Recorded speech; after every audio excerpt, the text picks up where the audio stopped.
একটা competitive exam কিভাবে হয়, কিভাবে এটার মানে এর মধ্যে দিয়ে যেতে হয় এটা সম্পর্কে জানলাম। তারপরে আমার যে মানে একটা ভয় ছিল যে এত লোকের মাঝে পরীক্ষাটা দিতে পারবো কিনা, সেই ভয়টা অনেকটাই কেটে গেছে আমার এই পরীক্ষাটা দেওয়ার মাধ্যমে।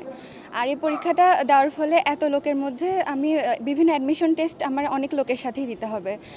তো এইটা একটা আমার মানে অ্যাডমিশন টেস্টের আগে একটা ধাপ অতিক্রম করলাম, যে এটা আমার কেমন অনুভূতি হবে সেটা বুঝতে পারলাম। অবশ্যই অ্যাডমিশনে সবারই একটা ভয় থাকে যে হচ্ছে এত স্টুডেন্ট, অনেকের প্যানিক করে। তো এরকম একটা পরিবেশে এখন থেকেই যদি আমরা আর কি পরীক্ষা দিই বা অভ্যস্ত হই, তাহলে পরে গিয়ে আমাদের এটা অনেক উপকার হবে। আর দেশের যা পরিস্থিতি ছিল, সবাই মোটামুটি 1 মাসের মতো পড়াশোনার মধ্যে ছিল না। তো এখন এই পরীক্ষাটা দেওয়ার পর আমরা আবার পড়াশোনায় আর কি আগ্রহ ফিরে পাচ্ছি পড়াশোনার মধ্যে। আর এইটাই যদি ভালো রেজাল্ট হয়, সবাই আরও উৎসাহ পাবে। মেধাটা কতটুকু আমরা আগাইছি পর্যায়টার উপর সেটা জানতে পারতেছি। তারপরে হলো কারণ পরীক্ষাতে মনে করেন যে নর্মাল যে পরীক্ষাগুলো আমরা দিই তার থেকে অনেক ব্যতিক্রম প্রশ্ন হবে। এটা আমরা হলো কারণ স্যারদের কাছ থেকে শুনছি, আমাদের ক্লাস হয়েছে। এখন এখন পরীক্ষা দিচ্ছে, এখন ভয়ও করতেছে, আনন্দও লাগতেছে প্রথমবার। এখন দেখা যাক কী হয়। আপনারা জানেন যে বাংলাদেশের প্রেক্ষাপটে এই সময়ের স্টুডেন্টরা পড়াশোনা থেকে বেশ বিচ্ছিন্ন। তাদের আসলে পড়াশোনা উদ্বুদ্ধ করার জন্য আমাদের এই আয়োজনটা আমরা করেছি। আশা করি তারা এই পরীক্ষার মাধ্যমে পড়াশোনার গুরুত্ব বুঝতে পারবে এবং তারা পড়াশোনা টেবিলে ফিরে আসবে বলে আমি মনে করি। এখানে আমাদের RM একাডেমি স্কুল এবং আদর্শ গার্লস স্কুল, আমরা RM একাডেমি স্কুলে শুধু ছেলেদের আয়োজন করেছি, যেখানে প্রায় 800-র মতো স্টুডেন্ট পরীক্ষা দিচ্ছে।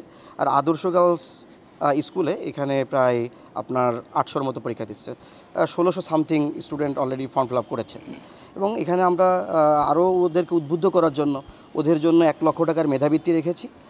25 এবং 26 ব্যাচের শিক্ষার্থীরা সেই মেধাবৃত্তিটা পাবে এবং তারা যারা উপস্থিত হয়েছে আমরা তাদের জন্য টি-শার্ট রেখেছি।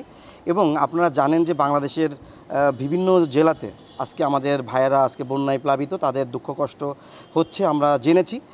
তার মাধ্যমেই তার জন্যই আজকে আসলে এই আয়োজনটা আপনি বলতে পারেন। আমরা এখান থেকে পাবনার সবথেকে বড় একটা ফান্ড কালেকশন করব এবং সেই ফান্ড কালেকশনটা আমরা আমাদের যেখানে যেখানে সমস্যা আছে আমরা সেখানে সেখানে আসলে পৌঁছায় দেব। এটা আসলে আমাদের এই 2টা উদ্দেশ্য নিয়ে আমাদের আসলে আজকের অলিম্পিয়াডটা।